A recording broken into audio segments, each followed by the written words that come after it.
اگر فکر تھی تو دلہن کے زیورات کی، پھر یہ تو پرائی امانت تھی۔ یہ کیا مصیبت ہے؟ ارے بھائی دیکھ کر۔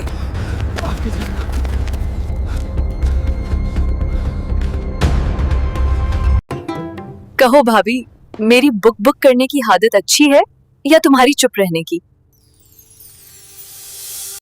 خالدہ میری خالہ زاد بہن ہے۔ اس کی شادی کے سلسلے میں ہم لوگ اس دن اسٹیشن پر پہنچے تھے اور اب ٹرین کا انتظار کر رہے تھے۔ سیٹیں ریزرو تھی، اسی لیے کچھ فکر نہ تھی۔ اگر فکر تھی تو دلہن کے زیورات کی جو ہم ساتھ لے جا رہے تھے۔ خالہ نے مجھے رقم بھجوا دی تھی کہ تم اپنی پسند سے زیور تیار کروا دو۔ ہمارے شہر کے صرافہ بازار میں زیورات اچھے بنتے ہیں۔ میں نے زیورات کے ڈبوں کو نہایت احتیاط سے اپنے نئے اٹیچی کیس میں کپڑوں کے نیچے چھپا کر رکھ دیا تھا۔ میں انہیں ساتھ لے جاتے ہوئے ڈر بھی رہی تھی کہ چوری چکاری تو دور کی بات، آج کل ریلوں میں کسی کی جان بھی محفوظ نہیں۔ خدا نخواستہ دوران سفر کچھ ہوا تو یہی زیورات وبال جان بنتے ہیں۔ پھر یہ تو پرائی امانت تھی۔ پھر رہے میں جتنی دیر اسٹیشن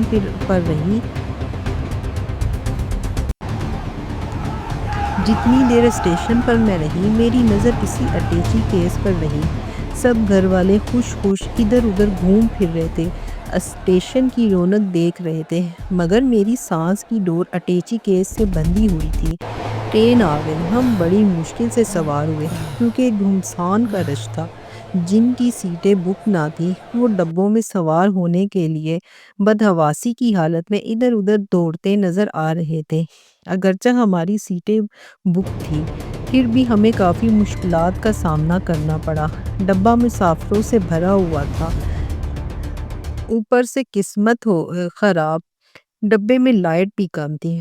ٹرین رکنے کے تھوڑی دیر بعد وہ لائٹ بھی بجھ گئی، یوں ڈبے میں تاریکی چھا گئی۔ اب لوگوں کو اپنی سیٹیں ڈھونڈنے میں کافی دشواری پیش آ رہی تھی۔ وہ رش میں پھنس کر رہ گئے تھے۔ عورتیں مردوں سے ٹکرا رہی تھیں اور سمٹا کر اپنا دفاع کر رہی تھیں۔ لوگ ماچس کی تیلیاں جلا جلا کر اپنی سیٹیں ڈھونڈ رہے تھے۔ جن کے پاس کچھ نہ تھا وہ اندھیرے میں ٹام ٹوئیاں مارنے پر مجبور تھے۔ کوئی دوسرا ماچس جلاتا تو وہ بھی موقع دے کر آنکھیں پھیلانے لگتے کہ شاید ان کو اپنا سیٹ نمبر نظر آ جائے۔ کھڑکیوں سے پلیٹ فارم کی جگمگاہٹ چن کر ڈبے میں آ رہی تھی۔ اکثر مسافر اسی روشنی سے فائدہ اٹھانے کی کوشش میں مصروف تھے۔ ہمیں اپنی سیٹیں مل چکی تھی، ہم نے اطمینان کا سانس لیا۔ پھر اچانک سارا ڈبہ جگمگا اٹھا۔ ابھی ٹرین اسٹیشن پر کھڑی تھی، ہم نے فرحت محسوس کی کہ چلو لائٹ تو آئی، ورنہ اندھیرے میں تو لگتا تھا جیسے انسانوں کا جنگل ہو۔ مگر ہماری خوشی زیادہ دیر تک قائم نہ رہ سکی۔ جو ہی ٹرین چلی، بوگی پھر اندھیرے میں ڈوب گئی۔ یقیناً پرانی ٹرین کا نظام بھی بوسیدہ ہو چکا تھا۔ کچھ وائرنگ کا مسئلہ ہوگا کہ بار بار لائٹ ماسٹر متاثر ہو رہا تھا۔ مجھے چکر سے آنے لگے۔ اپنا ہوش نہیں تھا۔ فکر تھی تو اس اٹیچی کیس کی جس میں دلہن کے زیورات تھے۔ میرا دم تو اسی میں فنا ہو جا رہا تھا۔ دل ہی دل میں دعائیں مانگنے لگی کہ خداوند کریم میری عزت رکھنا، میں پرائی امانت کو بخیریت اس کے مالکوں کے سپرد کر سکوں۔ 2 نفر شکرانہ پڑھوں گی۔ اگرچہ میں نے حفاظت کے ساتھ یہ اٹیچی کیس خود اپنے ہاتھوں سے سیٹ کے نیچے رکھوایا تھا، اسی سیٹ پر میں بیٹھی تھی، پھر بھی وہم ہوتا کہ کہیں اندھیرے سے فائدہ اٹھا کر کوئی اٹیچی کیس لے کر چلتا نہ بنے۔ اسی لیے اندھیرے میں بھی بار بار جھک کر میں اٹیچی کیس کو ہاتھ لگا رہی تھی۔ کئی اسٹیشن گزر گئے، ایک جنکشن پر گاڑی ٹھہری تو ایک بار پھر ہماری بوگی روشنی میں نہا گئی۔ تب ہم نے دیکھا جس جگہ ڈبے جڑتے ہیں وہاں ریلوے کے چند ملازم تاریں جوڑنے میں مصروف ہیں۔ چیکنگ پر تعینات عملے کے خوف سے لائٹ درست کر دی گئی تھی۔ روشنی بحال ہو گئی تو ہم نے ارد گرد کا جائزہ لیا۔ میری نند صوفیہ نے ہم سفر خواتین سے سلام دعا کی۔ میں تو منہ لپیٹ کر اونگنے لگی۔ صوفیہ بڑی باتونی تھی، وہ خاموش نہیں رہ سکتی تھی۔ ہر کسی سے دوستی کر لینا اس کی عادت کی اور مجھ کو اس کی یہ عادت بالکل پسند نہیں تھی۔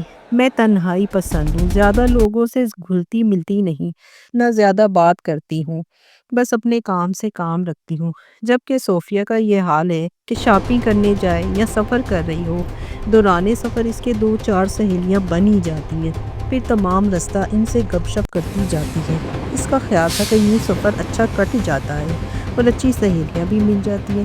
میں کہتی ہوں کہ یہ ہم سفر تو اپنی منزلوں پر پہنچ کر پھر سے اجنبی بن جاتے ہیں، چونکہ یہ جان پہچان پائیدار نہیں ہوتی، لہٰذا ان سے دوستی کا کوئی فائدہ نہیں۔